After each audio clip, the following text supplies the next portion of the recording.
Are you fed up? Are you politically frustrated? I know I am. I'm worried. I'm worried that on May the 2nd, when we have our next Canadian federal election, we're just going to end up with the same minority conservative government. Or worse, a majority conservative government. And why would that be bad? Well, in the last federal election campaign, only 22% of eligible Canadians voted for the Conservatives. 37% voted for the opposition parties. That's almost twice as many people voting for the opposition parties than the Conservatives. And yet, Mr. Harper would say to you that those opposition parties are reckless. Reckless for discussing cooperation with each other to represent a broader number of Canadians. Reckless, Mr. Harper? Really?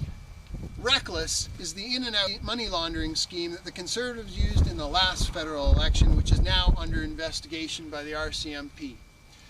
Reckless is intimidating senior bureaucrats who are acting in the interests of all Canadians, but in a way that may embarrass the Conservatives. So they discipline them, so that we do not get the best performance out of our bureaucracy in the interests of all Canadians. Reckless is attacking the freedom of the press, restricting access to our elected officials so that they cannot be held accountable and so that we don't actually know what they stand for. Reckless is stacking a Senate that Mr. Harper has opposed for all of his time in opposition, but now he's stuffed it with all of his political cronies and hacks and is using it in the same way that he criticized the Liberals for. Reckless is confusing the Government of Canada, a non-partisan organization, with the Conservative Party of Canada, a political organization as partisan as there is.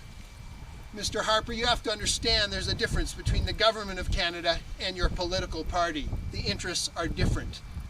The Government of Canada represents all Canadians. Conservative Party of Canada has a somewhat narrower perspective.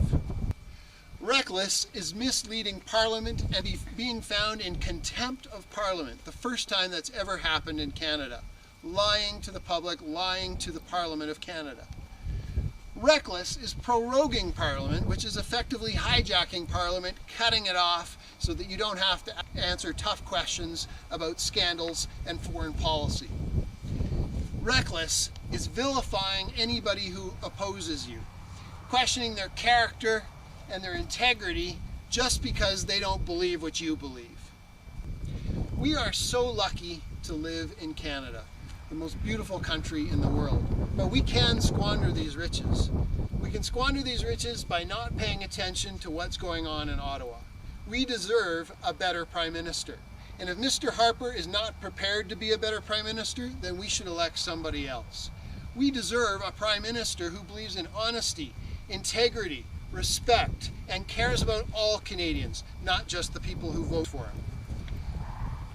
Mr. Harper's calling cards are intimidation, fear-mongering, deceit, and contempt. And is that what we want in a Prime Minister? We need to show as Canadians that this is not acceptable, that we should have a better Prime Minister.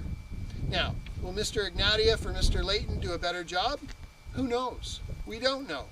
But what we do know is that Mr. Harper has had his chance and he's had all of these scandals and showed all of these unethical behaviors. The question now is, what do you value and what do you stand for? On May the 2nd, make sure you come out and vote. Because if all Canadians come out and vote, we will truly and for once see what this country stands for. We need to know what this country stands for in terms of leadership and in terms of the direction that we're going. We have lots of political choices. Make your choice on May the 2nd and show this country what you are about.